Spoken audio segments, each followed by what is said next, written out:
All right, yesterday morning I had so much enthusiasm. Is everyone ready to get started? All right. First, actually, Dr. K is going to come back up to do a couple housekeeping and announcements. Thank you, Elizabeth. Can you everybody my arm? No, better speak. Testing one. Perfect. Yes. Ellen. Ellen, knock on the window. Ellen, down. Turn down. I'm green. I'm on. Am I on? Thank you. We did a quick switch to get me up here again to let our membership know just a couple of things. One is we have been working for quite a while on operating guidelines for the organization. And we had a task force work on it all year. And we think we're finalizing it now, and we've got deadlines to finish by December 1st. And our plan now is that all the membership will get the guidelines sometime in January. So we'll be sending those out to everybody. And in those guidelines, it shows the breakdown of a lot of the operating committees.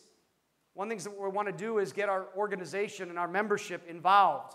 Besides just having our executive advisory board over the years that has been the most involved, we want to get our young membership, our new members involved. And many of you have stopped me or some of the other officers saying, hey, you know, I really enjoyed this time here. How do I help with the organization? How do I get involved?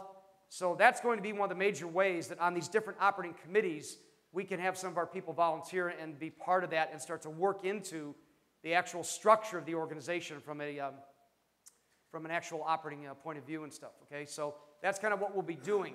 I also wanted to have, since we'll have a reception after this last session, we'll have our closing reception, right, Jeff?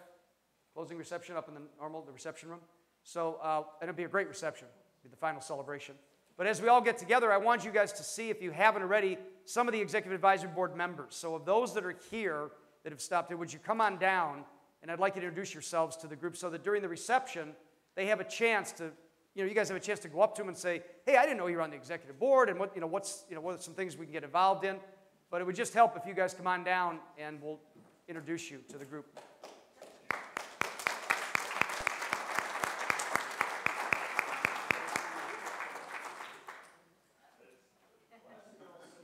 Yeah, look at that. They're worse than students, I'll tell you. And there's probably more that will show up at the reception, so we'll have to reintroduce them there probably. But we've got a good group here. Oh, I was going to do a call on Rebecca, and she showed up. Jeez.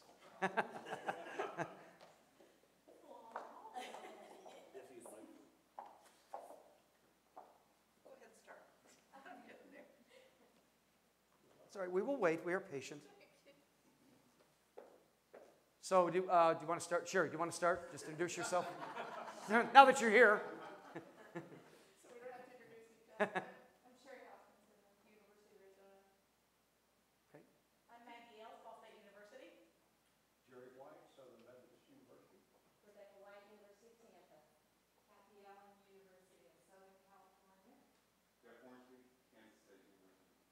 Don Caracco. Jeff is the height I wish I was.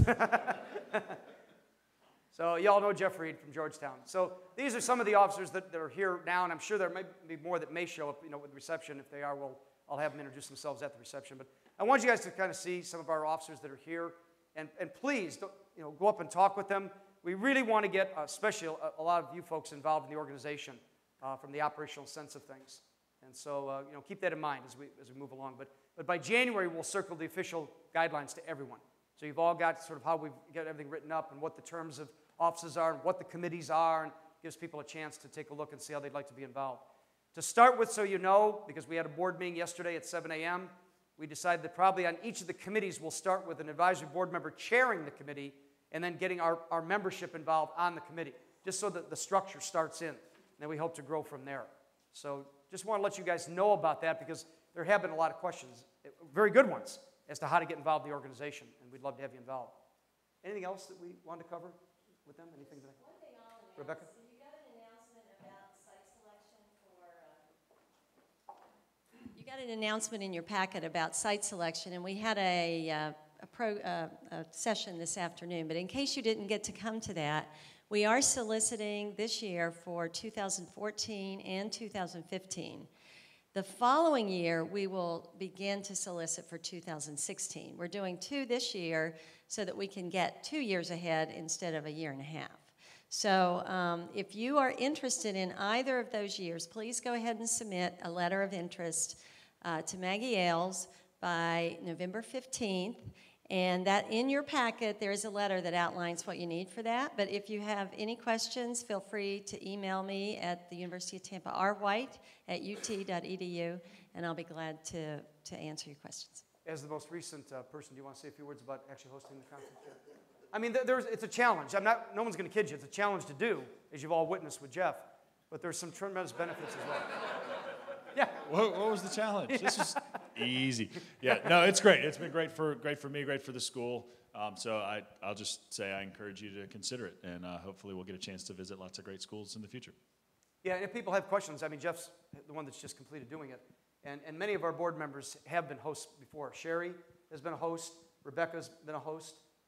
Kathy was part of it last year, although, not leading the whole thing with Tom in charge and stuff. So we've got a number of our officers that have been conference directors themselves. So always feel free to come up and ask them. Even if you're just sort of just thinking about it, you might want to get some questions answered while you're here. So we'd love you to be able to do that as well. So thank you, Rebecca. That's great. I'm sorry? Okay, so the RFP will be on the website by Monday, Maggie says. That's the same thing that's in the packets. So. Right. Okay, you already have one copy. Right, because we are looking for 2 years ahead. So, some of you might think like, gee, I don't know if I want to do 2014, but you might be ready by 2015, or you feel the planning cycle would be good for you, so think about that. Anything else? I think we covered it? Okay. Yeah, Rebecca again? Yeah, Sherry suggested I should just mention the process. You need to have a letter of interest in by November 15th. At that time, then we will invite you to submit an RFP based on your submission for the letter of intent. So a lot more information. All we need really is a letter. It does have to be signed. It needs to outline why you would want to do this, and it has to be signed by your president, your provost, or your dean, or all three.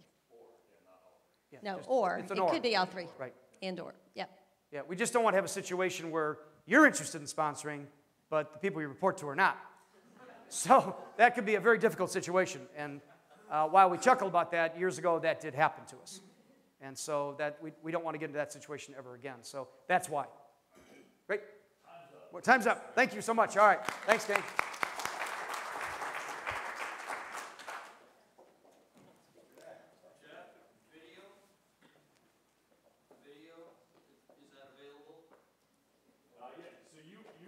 An email next week that will include a conference survey or to get your feedback, and it'll also include a link to where you'll have access to the videos and PowerPoints and things like that.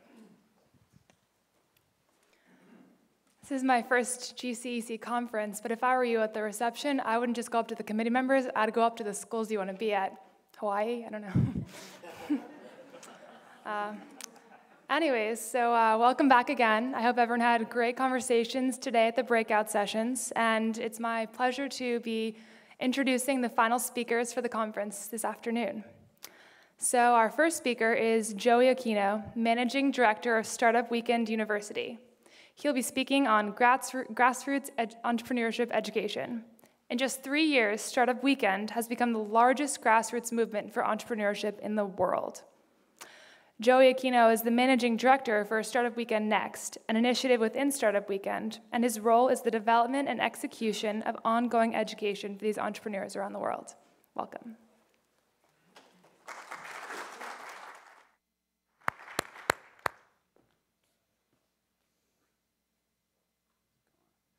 All right, thanks.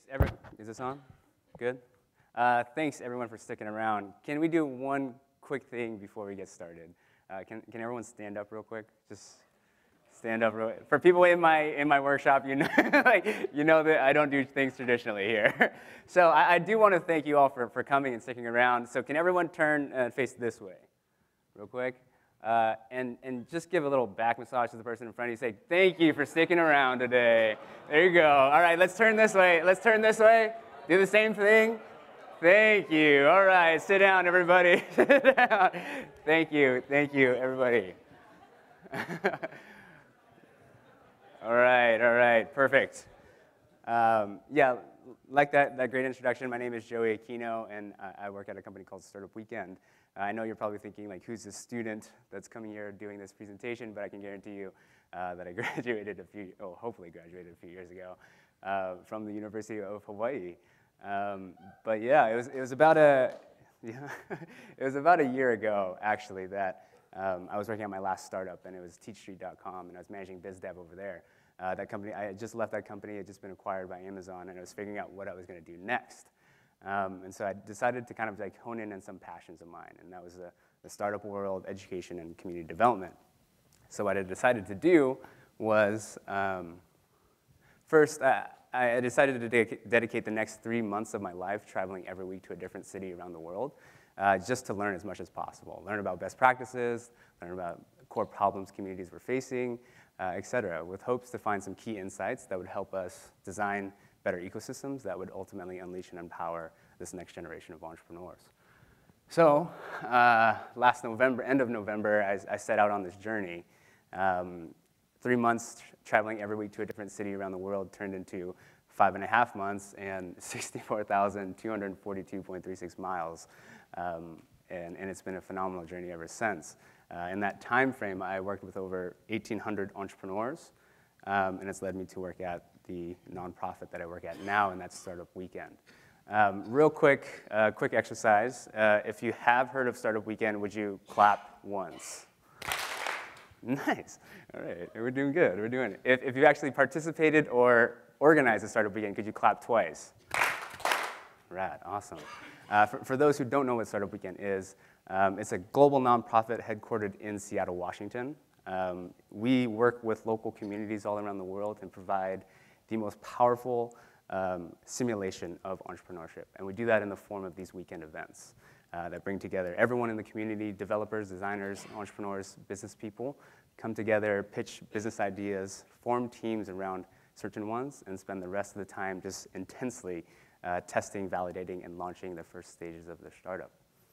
So we've been able to work with some amazing partners so far, and these are just some of them. The Kauffman Foundation is a huge supporter, Microsoft. You may have heard a couple weeks ago, Google launched their Google's for Entrepreneurs initiative, and they announced us on CNBC as one of their key partners going forward. So we've been having some amazing partners going forward. To date, we are in 107 countries, 393 cities, and just this year alone, we're going to do about 600 events all around the world. I did want to show a quick video on our event in Kansas City. So let's go on. Is the audio? StartupWeekend is really, really important and critical for Kansas City to not only become an entrepreneurial city, but to remain an entrepreneurial city for the future.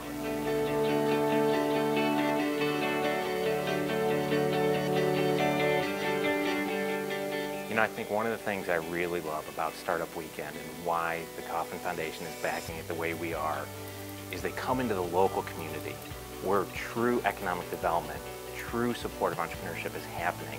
From community to community across the country, they're catalyzing that energy to start new companies. StartupWeekend definitely taught me how much can get done by a small team in a short amount of time. You don't have this whole structure that you're trying to pound through and people that have to get stuff approved. It's just everybody's got the same mindset, one vision, and you just go.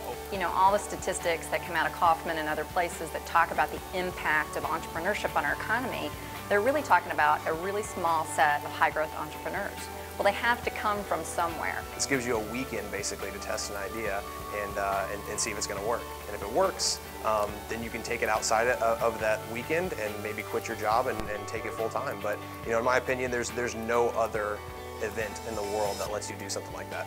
People liked my idea. Well, that was really shocking and pleasantly surprising, but still pretty shocking.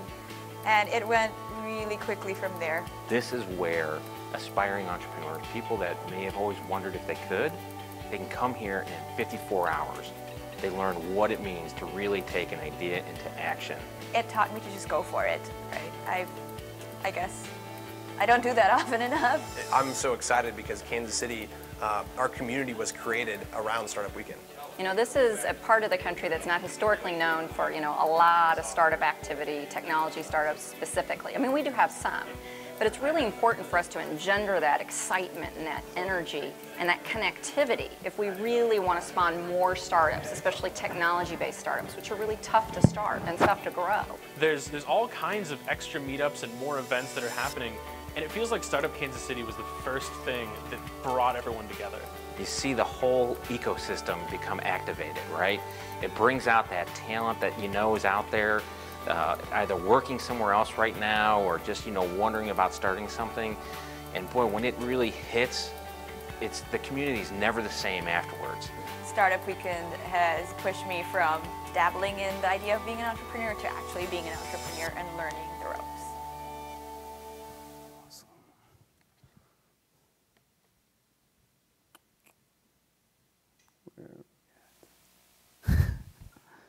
Where's my slide deck? There we go. Video, got it, check. All right. So I'm excited to talk to you about a few things. One is just Startup Weekend in general. So if people haven't brought Startup Weekend to their community, I would love to find a way to bring it and help it, specifically in your university and your community. Like you saw earlier, we're in about 107 countries right now, and so most likely we have somebody in your specific community. We'd love to pair you up with them and find ways to really create a big impact there. So that's the first thing. And after doing so much Startup Weekend activities, so much momentum is just built in just the 54-hour process. Sorry. And a big question that we're starting to address now with more education, more curriculum, is what happens next. And so 2 more additional products that I'm developing right now. One, this SW Next team. And the focus there is that so much happens, and we need to address this co-founder dating element, right? Team development. And I think that we have a program that can be attached to the back end of every Startup Weekend around the world, and that's SW Next team. Something that's really exciting that we're testing out now in 5 different cities is once we have teams now, and so you can kind of get this lineage of actual entrepreneurship curriculum that we're developing. We're working with some amazing partners to launch this. Udacity.com and Steve Blank and Bob Dorff, which teach a Lean Launchpad curriculum at Stanford, Caltech, Berkeley, and it's been adopted by the National Science Foundation.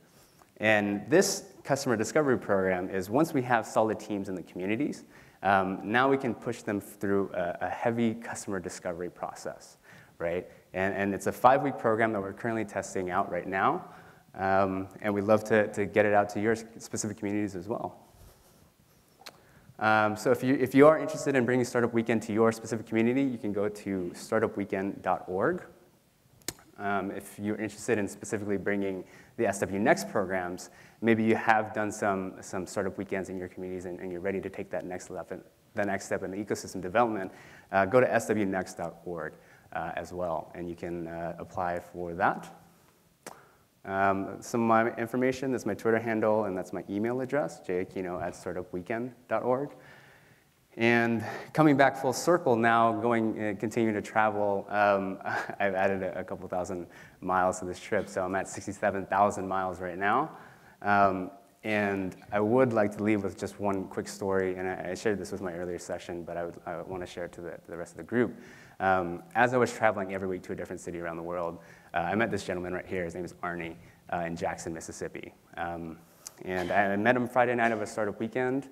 The gentleman was assisted in, and he was actually blind at the moment. Got chatting with him and found out that his story was just pretty remarkable. He lived in New Orleans. His house got swept away during Katrina. Right after that, he got in a very bad car accident that led him to actually becoming blind just right after that. He ended up losing his family and everything. And he came to the Startup Weekend. And so I was chatting with him Saturday. He had formed a team. He went up and pitched and did everything just like everyone else would.